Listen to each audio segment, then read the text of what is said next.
Hello, and welcome back to my podcast, The Story Beyond My Song. I'm Barbria Dion, and in today's episode, we're going to delve into the lives and legacies of some remarkable musicians who passed away in the month of August, however, with the Story Beyond My Song twist. Now, since the title of this podcast is The Story Beyond My Song, I plan to connect the dots of how these artists are connected to me.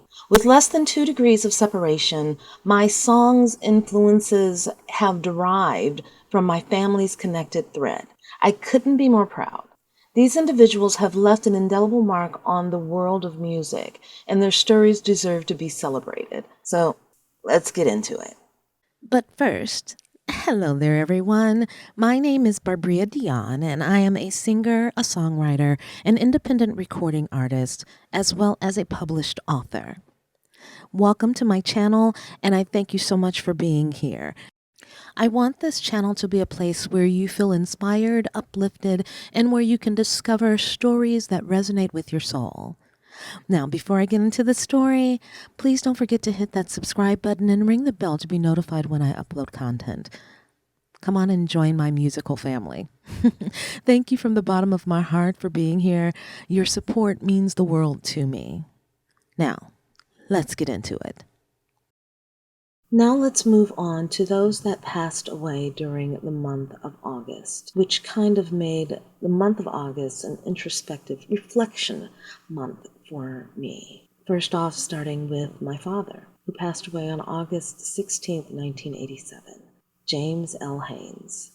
Now, James L. Haynes was my daddy, and he was also a singer. He was a member of the group The Majestic Gentlemen. It was a barbershop quartet that actually sang at Pilgrim Baptist Church in Chicago, alongside the Grant Sisters and Sam Cooke and the Soulsters, and a young Lou Rawls. During my dad's career, he was a minor league baseball player, a barbershop quartet singer, and a barber and businessman. As a barber, he cut the hair of Sam Cooke, Lou Rawls, Muhammad Ali, and a visiting Martin Luther King. He was a great man. Now, the date August 16th has always kind of been a day etched in my head as not a good day for Barbria. It is also the date that Elvis Presley passed away on August 16th, 1977.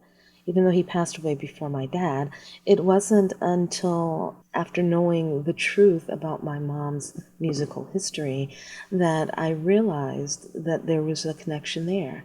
Cissy Houston, who knew my mom, sang background for Elvis Presley.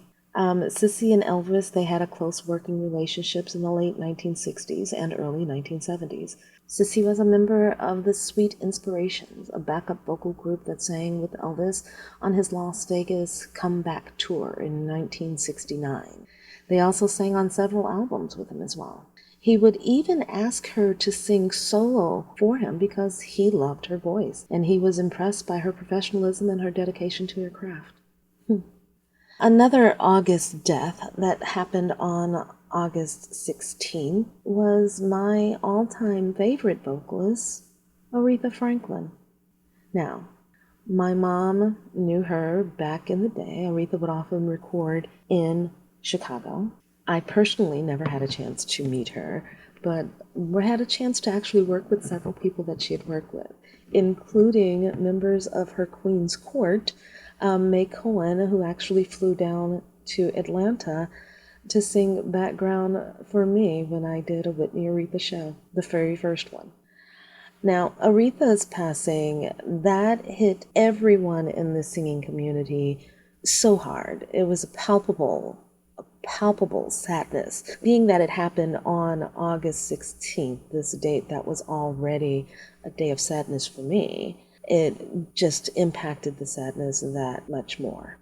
Aretha Franklin was an American singer, songwriter, and pianist. Referred to as the Queen of Soul, she is widely regarded as one of the greatest singers of all time. With global sales of over 75 million records, she is one of the world's best-selling music artists. Franklin was born in Memphis, Tennessee in 1942. She began singing in church at a young age, and she learned to play the piano from her father, a prominent minister, C.L. Franklin. In the 1950s, she began recording gospel albums, and she quickly became one of the most popular gospel singers in the country. In the 1960s, Franklin moved to Detroit, Michigan, and signed with Columbia Records. She began recording secular music, and she quickly became one of the most popular soul singers in the world. Her songs such as Respect, Chain of Fools, and You Make Me Feel Like a Natural Woman became anthems for the civil rights movement. Franklin continued to record and perform throughout her career. She won 18 Grammys, and she was inducted into the Rock and Roll Hall of Fame in 1987. She was also awarded a Presidential Medal of Freedom in 2005. Franklin died on August 16, 2018, at the age of 76.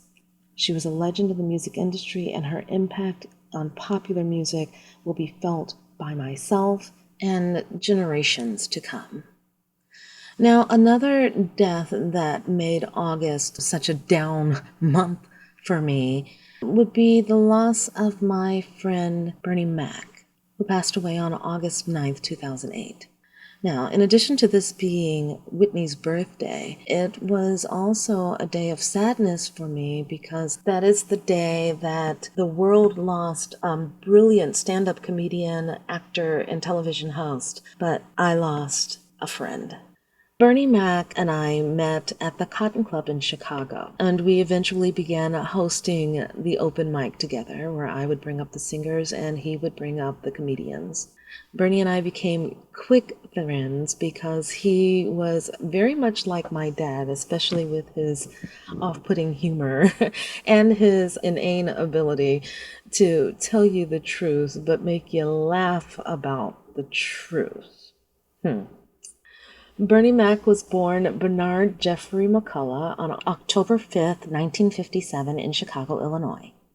He began his comedy career in the early 1980s, and he quickly became one of the most popular stand-up comedians in the country. He went on Def Jam and just blew up. He then had Midnight Mac. He starred in Ocean's 11 in 2001, Bad Santa 2003, Transformers 2007. He also hosted the television series Bernie Mac Presents The Original Kings of Comedy in 2000, and of course The Bernie Mac Show from 2001 to 2006.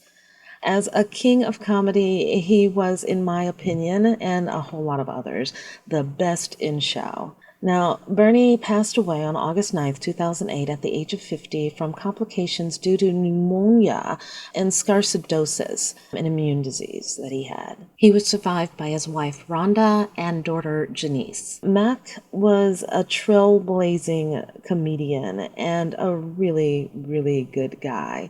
He was definitely like a big brother who looked out for me and had my back. And his presence is missed in this world. He's absolutely unforgettable. Now, the day after Bernie's passing, on August 10th, the world lost Isaac Hayes. And yes, his death was a little overshadowed by the death of Bernie Mac because Bernie Mac's passing was astonishing. He was only 50 years old. But Isaac Hayes was brilliant in his own right, a musical genius as well. He was an American singer, songwriter, actor, and composer.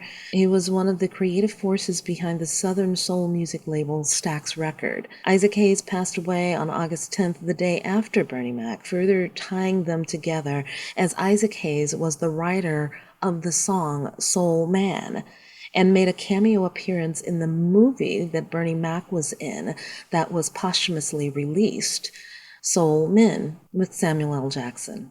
He was also the writer of the song Shaft and gave great credence to the term, "He's a bad mother, shut your mouth. I'm talking about Shaft." And we can dig it. Now, I don't spend the entire month of August sad. Well, I try not to. But this particular August, I chose to be a little bit more productive with my sadness and produce this podcast, honoring their lives and celebrating their legacies. And on this, I do have two songs to share with you. The first one would be called It's Still Going On. That one I wrote in honor of my sister Tammy, and it touches on the violence in Chicago. And it is still going on, and unfortunately, it does not look like there is an end in sight to that.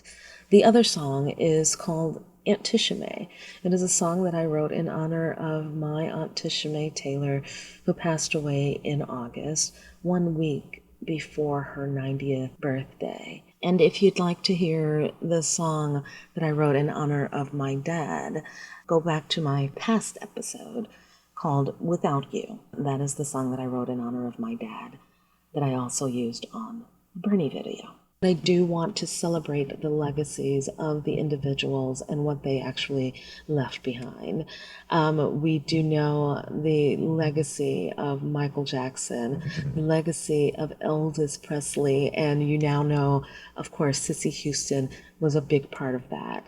Isaac Hayes, who you now know actually worked with Bernie, and unfortunately, neither Bernie or Isaac got a chance to see the movie that they both appeared in. Of course, my Aunt Tishame and my sister Tammy, they were a part of my musical history that I cherish forever. And how could I possibly forget my dad and Aretha? Yeah. So, thank you for joining me today. That brings me to the end of this episode, dedicated to musicians born or departed in the month of August and how they relate to my family, my musical family. I do hope that you've enjoyed this journey and possibly gained a deeper appreciation for the immense talent that has shaped not just my world, but our world. If you like this episode, please hit that like button, please subscribe, and share this podcast. This podcast is available, of course, on Audible, Amazon Music, and iTunes.